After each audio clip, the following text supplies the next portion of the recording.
ক্রমবর্ধমান বায়ু দূষণের কারণে দিল্লির সকল প্রাথমিক বিদ্যালয় ও স্কুল বন্ধ ঘোষণা করেছে কর্তৃপক্ষ। শীত মৌসুম শুরুর আগেই ভয়াবহ বায়ু দূষণে বিপর্যস্ত হয়ে পড়েছে ভারতের রাজধানী নয়াদিল্লি। প্রতিদিনই বাতাসের মানের অবনতি হচ্ছে।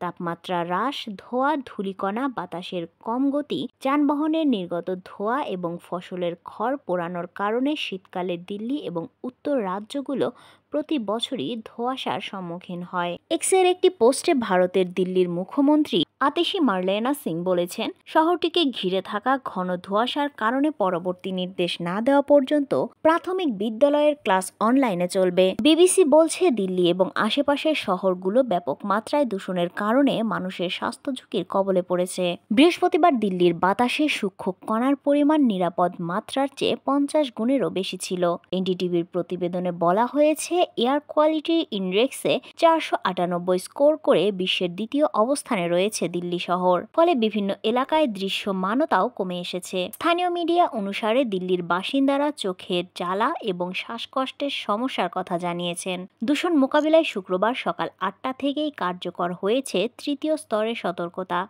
পরবর্তীতে সিদ্ধান্ত না জানানো পর্যন্ত দিল্লির সব প্রাথমিক স্কুলে অনলাইনে পাঠদান চলবে।